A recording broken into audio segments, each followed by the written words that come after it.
সবাই বেরিয়ে এসো।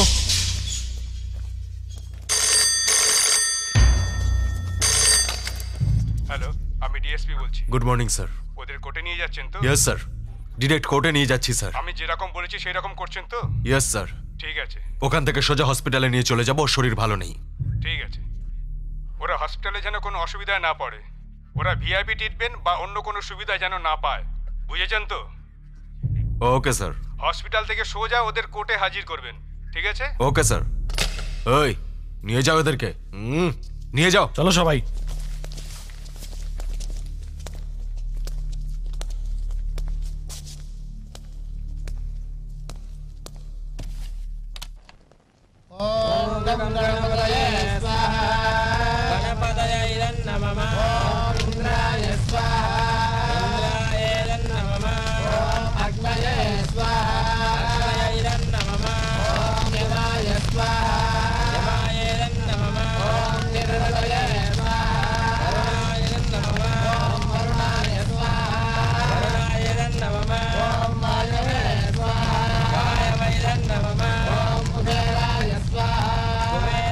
স্যার,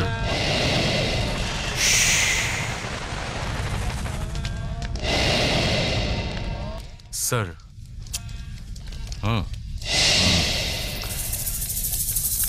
আপনাকে অ্যারেস্ট করার অর্ডার আছে।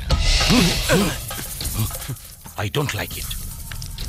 আমার খাচ্ছিস, আবার আমাকেই গ্রেফতার করবি? নে কর কর কর কর গ্রেফতার কর। আমি চাই না, কিন্তু আমার হাত বাঁধা স্যার।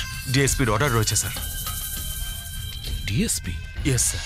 ওর মাথাটাই তো খারাপ, কিন্তু তোর তো বুদ্ধি শুদ্ধি আছে। ও বলে দিল আর তুই এখানে চলে এলি। এখানে কি হচ্ছে তুই দেখছিস তো সব। Yes sir. ওকে বলে দে তুই অ্যারেস্ট করতে পারবি না। Sir, DSP. তোর কোনো ভুল নেই, সব আমারই ভুল। তুই কি ভেবে রেখেছিস? তোকে আর কিচ্ছু করতে হবে না, আমি নিজেই করছি সব, আমি নিজেই করছি। এই দেখ, স্যার, স্যার, স্যার, তোকে আমি কিছু করতে বলেছি? এইবার দেখ। আমাকে মারবেন না স্যার আপনি। সেটাই দেখাচ্ছি। তুই আমার শিষ্য না? হ্যাঁ স্যার। দেখ বাবু, এরকম করে কাঁদে না, আমি আছি না। আমি তো তোর সবকিছুই, তাই না? বল ঠিক কিনা? হ্যাঁ স্যার, আপনিই তো আমার সবকিছু। হ্যাঁ, আই লাইক ইট। তাহলে তুই ভয় পাচ্ছিস কেন? যা গিয়ে সিনিয়রকে বুঝিয়ে বল। হ্যাঁ স্যার, আমি বোঝাবো। Like it. এবার যা, এভাবে পুজোয় বাধা দিতে নেই। আসি। আই লাইক ইট। শুরু করো। এই মামলায় যাদের বিরুদ্ধে অভিযোগ ছিল, গঙ্গারাম, বাসু, চরণ দাস, ভাস্কর, গোপাল, হুসেন, এদের সবাইকে হসপিটাল থেকে গ্রেপ্তার করা হয়েছিল। বিপক্ষের উকিল এদের অপরাধ প্রমাণ করতে পারেনি, কোনো তথ্য প্রমাণ দিতে পারেননি। সেই জন্য এই আদালত এদের বেকসুর খালাস করে দিল।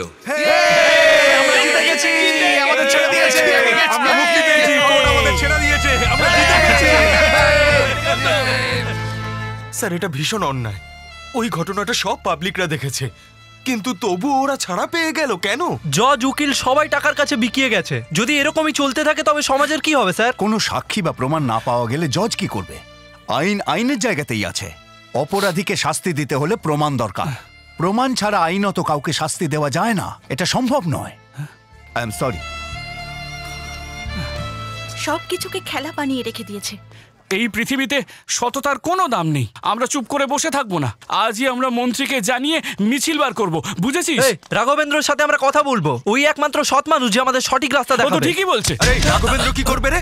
ওর কাছে গেলেও ও কিচ্ছু করতে পারবে না। শোন, যখন ওর ওপর বিপদ এসেছিল না, ও নিজের জন্য কিচ্ছু করতে পারেনি। তাহলে ওই রাঘবেন্দ্র আমাদের জন্য কি করতে পারবে? ওই সন্ন্যাসী, ওই ত্যাগীর কাছ থেকে আমরা কি বা আশা করতে পারি? তবু তুই চাইছিস যখন, চল যাওয়া যাক, ওর সঙ্গে গিয়ে দেখা করি।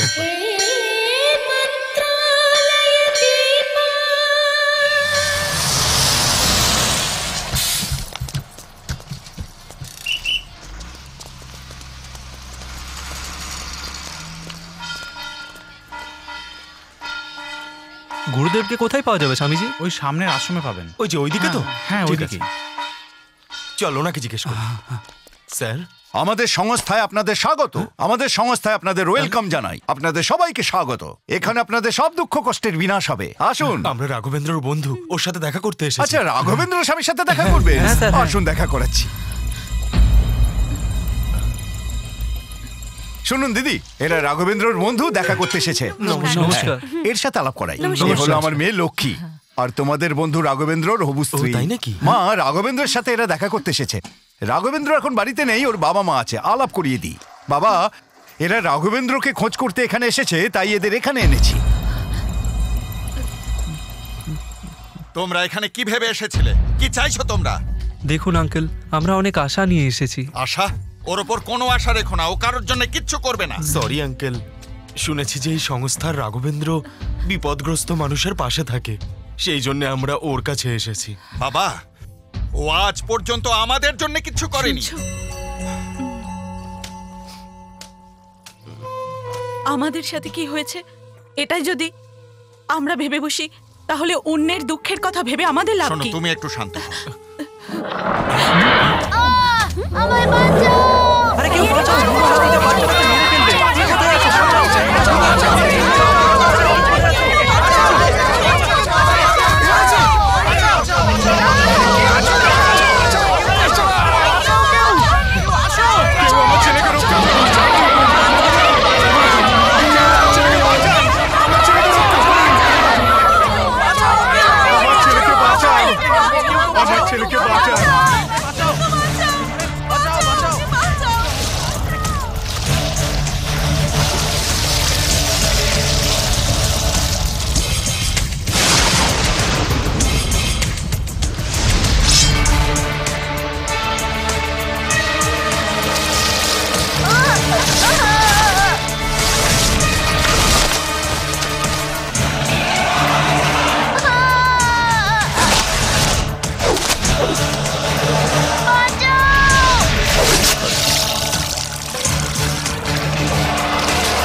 ধন্যবাদ, আপনাকে অনেক ধন্যবাদ। আপনাকে অনেক ধন্যবাদ, ভগবান আপনার ভালো করুক। আপনাকে অনেক ধন্যবাদ। এখানে তোর কেমন লাগছে? খুব ভালো। তুই তো আমাদের সবাইকে ভুলেই গেছিস। সত্যি কথা কি, এই দুনিয়া থেকে মনটাই সরে গেছে। রাঘব, এইভাবে কেউ পুরনো কথাগুলো ভুলে গিয়ে বলতো কেউ বেঁচে থাকতে পারে? তুমি আমাকে চিনতে পারছো না? আমি আমাকেই ভুলে গেছি। যেদিন থেকে রাঘবেন্দ্র স্বামীর বস্ত্র পরিধান করেছি, কেন জানি না দুনিয়াটাই ভুলে গেছি আমি। এদিকে তুই পূজা অর্চনায় ব্যস্ত, আর ওদিকে আমাদের উপর কি অত্যাচার নাই হচ্ছে। তুই কিচ্ছু জানিসই না ভাই। তুই চলে যাওয়ার পর আমাদের জীবন অতিষ্ঠ হয়ে গেছে।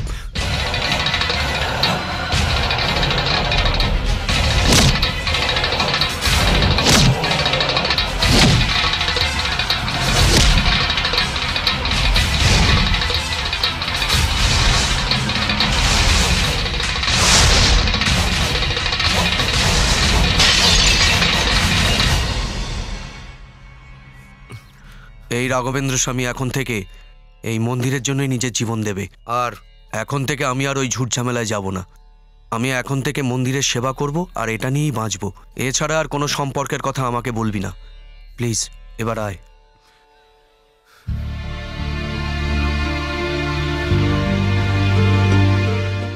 There was Ravana, the evil incarnate.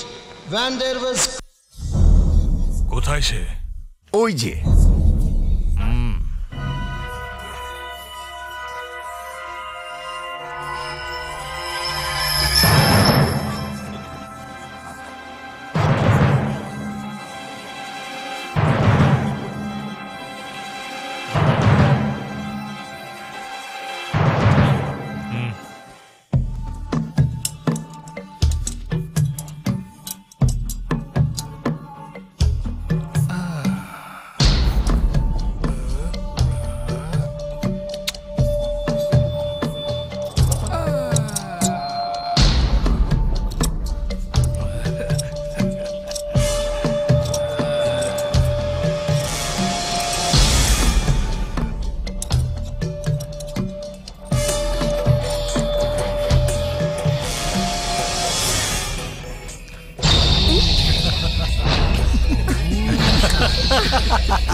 দেখো মা, এগুলো তো চুল মা। আরে এ কি অসভ্যতা! তোমরা আমার মেয়ের চুল কেটে দিয়েছো। তোমরা কি মানুষ?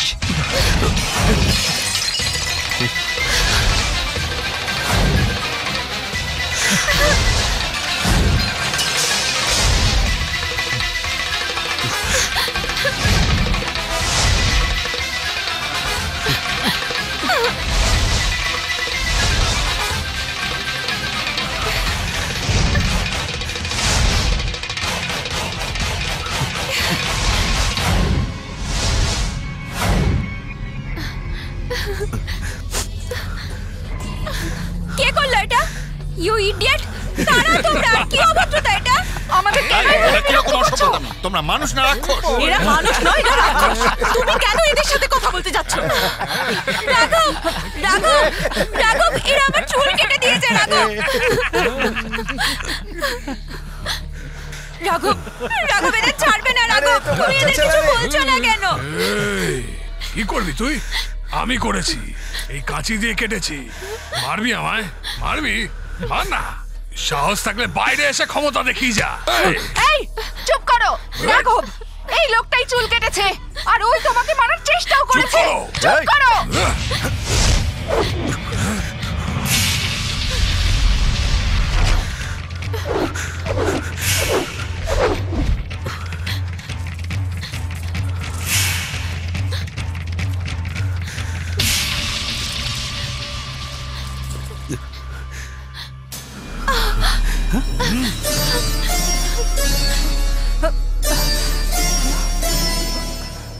You stupid!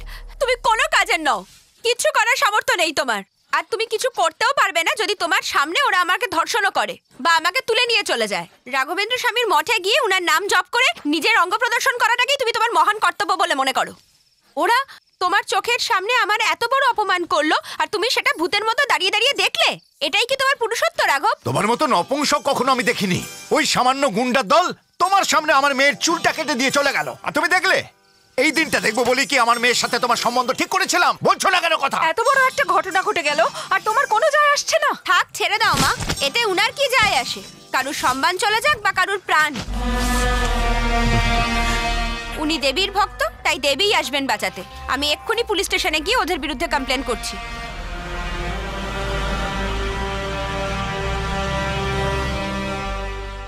এটা আমাদের সমাজের অভিশাপ, এটা আমাদের আইনের কমজোরি। এরকম লোকেদের আমরা শাস্তি দিতে পারছি না। বলুন, গরিবরা আজ কোথাও কি সুরক্ষিত আছে? এটাই আমাদের কাছে লজ্জার কথা। আপনারা শুধু কথাই বলেন, কাজ করার জন্য তো কেউ এখানে নেই। আমার দুঃখ, আমার কষ্ট বোঝার মতো বোধ কারণ নেই। এবার আপনি তাড়াতাড়ি অ্যাকশন নিন। কেন মা, এত ছোটখাটো কথা নিয়ে নিজেকে কেন বিপদের মুখে ঠেলে দিচ্ছ? এটা কোনো ছোট কথা নয়। ওরা আমার চুল কেটে দিয়েছে, আর এটা এটা আমার জন্য অপমানজনক। ওকে ওকে ওকে, এত ভাবনা চিন্তার দরকার নেই। এটা করে তোমার কোনো সুরাহা হবে না। মনে করো পার্লারে গিয়ে তুমি তোমার চুল কেটে ফেলেছো। পার্লারে গিয়ে চুল কাটার কথা কেন আমরা ভাবতে যাব? আমরা কমপ্লেন করতে এসেছি, এর জন্য ওদের অ্যারেস্ট করতেই হবে। ঠিক আছে, আমি কমপ্লেন নোট করে নিচ্ছি। সামনে বিপদ এলে তার জন্য তৈরি থাকুন সবাই।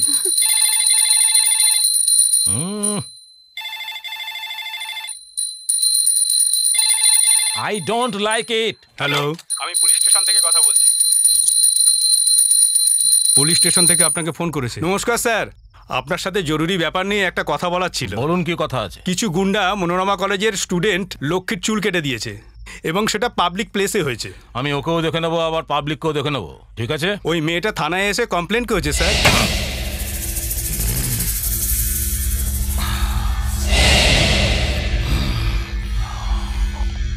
I don't like it.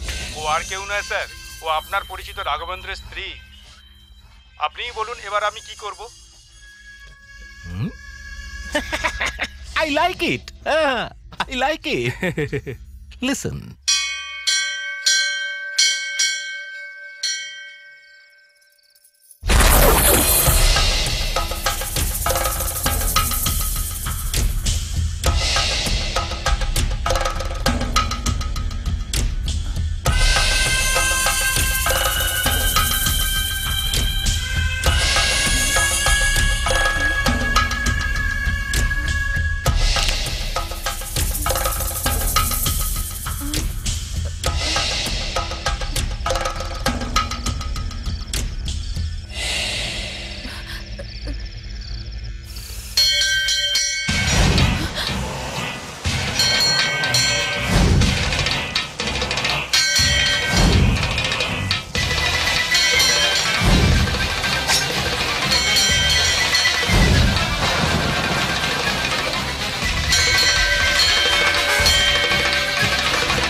I like this. নমস্কার। নমস্কার বৌদি। ঠিক আছেন তো না? এই আমার শিষ্য, আমার আদর্শ শিষ্য। I like this. রাঘব, আমি পুজো করে এলাম। আমি তোমাকে ওখানে খুঁজছিলাম, তুমি পুজো করতে এলে না?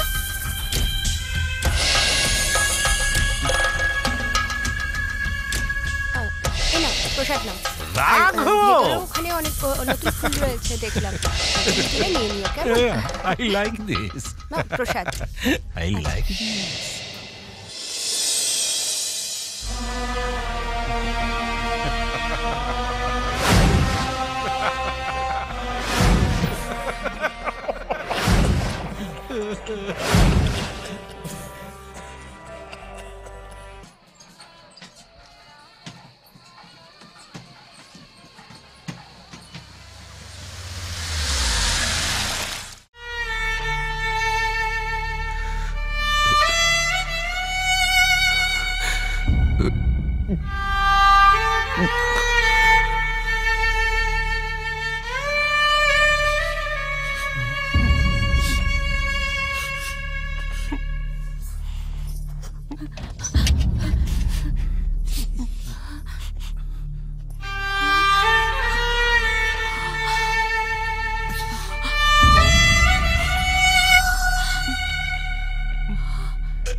দেখলে তো তৃষার কি অবস্থা করেছে।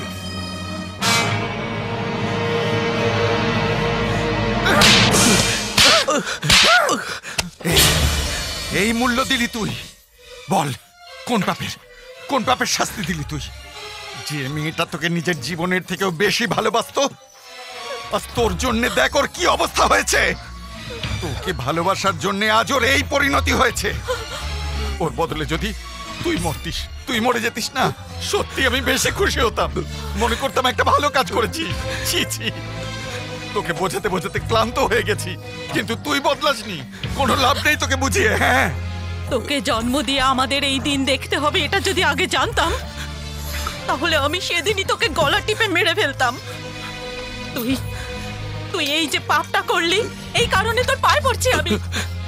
চলে যা, আমার চোখের সামনে থেকে দূরে সরে যা। চলে যা এখান থেকে।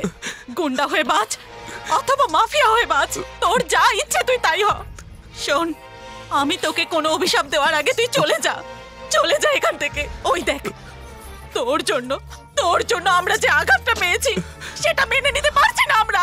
চলে যা, যেখানে খুশি যা। আমাদের জীবন তো মেরে দিস না, আমাদের শান্তিতে বাঁচতে দে। একটা কথা শুনে রাখ, যে পাপ তুই করেছিস তার ভার সারা জীবন আমাদের বয়ে বেড়াতে হবে। তুই তোর ওই মুখটা আমাদের আর কোনোদিনও দেখাবি না। আমরা তোকে ছাড়া থাকতে পারবো? এবার অন্তত আমাদের শান্তিতে মরতে দে। চলো, তোর মাকেও তুই শেষবারের মতো দেখে নে। হয়তো আবার একটা মৃত্যু হতে চলেছে, যার জন্য দায়ী তুই থাকবি। চলে এসো।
এদিকে শোনো, এখানে তুমি আর থাকতে পারবে না। কিন্তু কেন স্যার? প্রশ্ন নয়, আমি যা বলছি সেটাই করতে হবে। এখানে শোনো, তুমি অথবা তোমার বউ, তোমার পরিবারের যে কোনো সদস্য আমার নজরের সামনে যেন না আসে। যত তাড়াতাড়ি সম্ভব সব গোছগাছ করে নাও, because I don't like it. বুঝতে পেরেছো? সবটাই বুঝেছো না? হ্যাঁ, I like it, I like it. Good, যাও। ও হ্যাঁ, আর একটা কথা, আজই চলে যাও এখান থেকে, এখনই, এই মুহূর্তে। নমস্কার, ক্ষমা করে দেবেন বৌদি, আসলে এখনই তো বেরোতে হবে, এটাই অনেক ভালো হবে। যত তাড়াতাড়ি হয় বেরিয়ে পড়াই ভালো নয় কি? আচ্ছা, আসছি বৌদি। হ্যাঁ, আজ রাতেই চলে যাবো। আজকে রাতেই, ভুলো না জানো। না স্যার, আই লাইক ইট।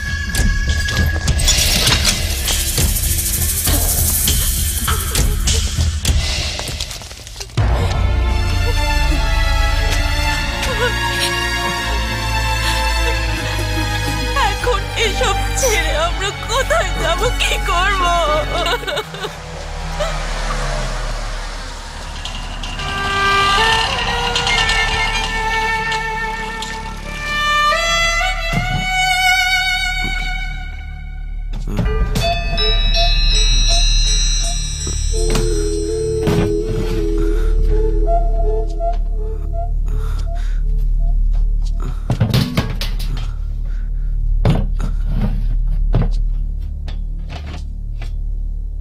এইসব জিনিসপত্র কেন প্যাক করছো মা? কি হয়েছে মা? কিছু বলছো না কেন? বলো না, কি হয়েছে মা?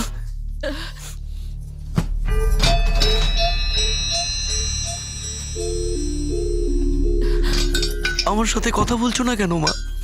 তোর সাথে কথা বলার বাকি আর কি আছে? সব তো শেষ হয়ে গেছে। আমাদের কোন পাপের শাস্তি তুই দিচ্ছিস বাবা? আমাদের ক্ষমা করে দে, ক্ষমা করে দে, চলে যাই এখান থেকে।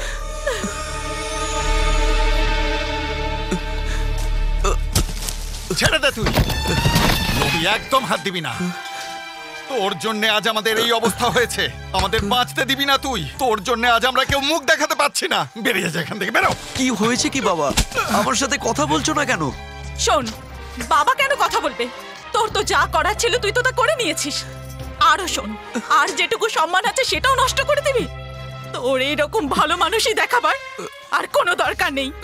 আর শোন, আজ থেকে তোর সাথে কোনো সম্পর্ক নেই আমাদের। যা এখান থেকে, যা মা, যা। যাও, সবাই চলে যাও এখান থেকে। এখন থেকে এই দুনিয়ায় আমার আর কেউ নেই। আর তুমিও বুঝবে না বাবা, আমি তোমার কোলে খেলেছি, বড় হয়েছি। একটা কথা আমি পরিষ্কার করে বলে দিচ্ছি, তোমার হয়তো মনে নেই, সেদিন যখন ব্যাংকের থেকে তুমি টাকা তুলে আনছিলে আর তোমার পেছনে গুন্ডারা ধাওয়া করেছিল, তখন তুমি জোরে জোরে চিৎকার করে বলছিলে হেল্প হেল্প। কিন্তু সেই সময় তোমাকে সাহায্য করার মতো কেউ এগিয়ে আসেনি। না দোকানদার এসেছিল, না আশেপাশের প্রতিবেশীরা এসেছিল, না তোমাকে হেল্প করার জন্য তোমার বন্ধু বান্ধবরা এসেছিল। কেউ সেই সময় আসেনি, কেউ তখন আসেনি। বলো বাবা, কেউ এসেছিল? আমি তোমাকে অসম্মান করছি না বাবা, আমি শুধু সত্যিটা তোমাকে বলছি। ঠিক আছে বাবা, কাল যখন তোমার বয়স হয়ে যাবে, তুমি কাজ করতে পারবে না, তোমার শরীরে কোনো জোর থাকবে না, তা সত্ত্বেও আমি এ বাড়িতে কিচ্ছু খাবো না, আমি সন্ন্যাস নিয়ে নেব। আমি ঈশ্বরকে শপথ করে বলছি, ওনার ভক্তি ছাড়া আমি জীবনে কিচ্ছু ভাববো না, আমি কিচ্ছু ভাববো না, আমি কিচ্ছু ভাববো না বাবা, আমি কিচ্ছু ভাববো না।